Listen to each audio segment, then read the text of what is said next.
Yo, how's it October? When we go back in time to school, the beginning of the existential crisis of the human who wanted to Thekuntala. Anyway, this human is Josh Thekuntala and Thekuntala. Then, he Thekuntala'd every car owner in the precinct and stole all the toilet paper. This cannot be, cried Tony as the small gnome demolished Josh's mom with a forklift and crashed the hovercraft into the club where the owner liked, what made Tony as very angry. Obviously the cause was severe explosive diarrhea that was funneled through a banana peel.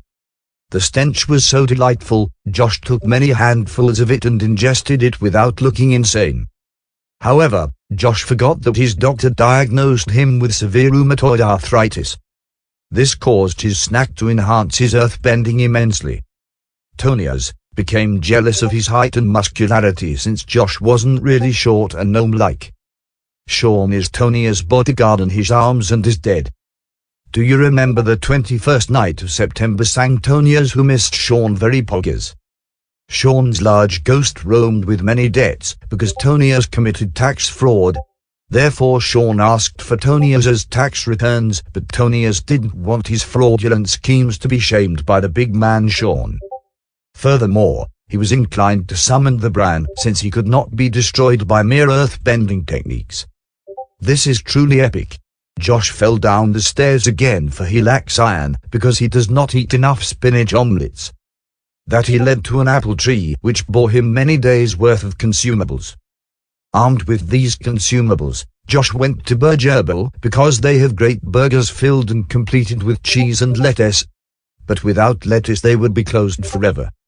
It took days for from this tuberculosis epidemic, and that marked the end of ends.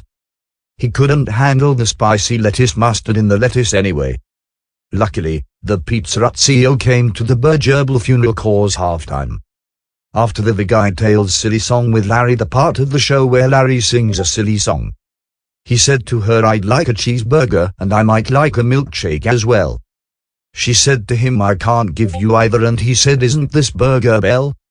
She said, "Yes it is, but we're closed now, but we open tomorrow," and he said, "I am extremely hungry, but I guess I can't wait until then, cause you're his cheeseburger, his yummy cheeseburger, he'll wait for you, yeah, he'll wait for you, yeah, you are his cheeseburger, his tasty cheeseburger, he'll wait." They messed up the song, he cried while petting his Legos.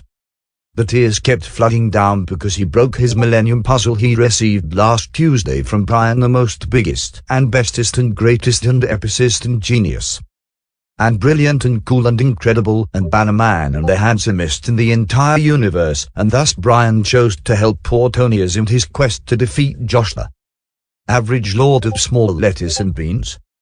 "Boink," said the new and inexperienced man baby named Tiny B, who teamed with Tonyas to defeat Eric. Eric was well enough as the blanket. Next morning a person named Thekuntala Jr., the buffoon who tried eating a rotten cheese wheel. Coincidentally, Brian created all life and the cheese and pizza. Yet Brian wanted more power and money, and fame and knowledge and muscularity and scalarity and intelligence and epicness and sauciness and greatness and thickness and girth. So big man Brian. But Brian scoffed and decreed, "Mere mortal, you cannot possibly comprehend the knowledge I possess." Tiny B was curling at the fact that Brian had such a disdain for him forever. He decided to prove Brian was incorrect, but Brian could not possibly be incorrect. So Brian took his phone and called the big man Joel himself.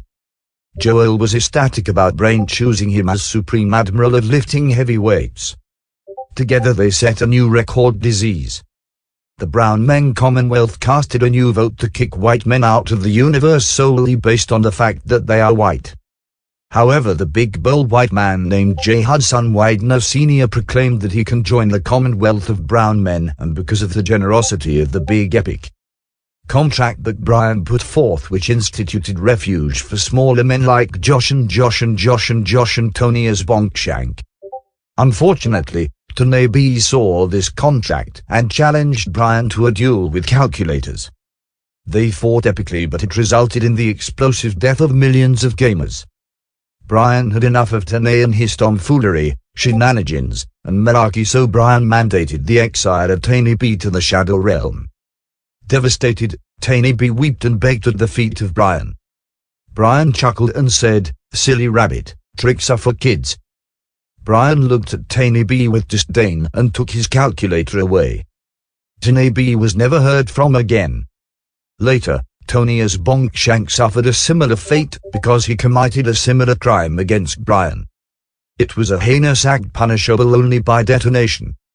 On the spot where he used to stand, there was a large smoking pit of bacon and eggs, perfectly mixed with beans. Only the big man Brian partook in consuming this feast during the holiday of his birth. Brian, overjoyed, threw a grand piano over Josh's cow, which was shocked by Brian's arm strength, which is massive. His arm and pinky could single-handedly lift a truck and a train and a bus and a plane. His latissimus dorsi was so large that it could snap steel in a millisecond. A young fella named Ohio Idaho came into the store looking for a person who could open doors to other places in the house of Trivago. Hotel? Trivago.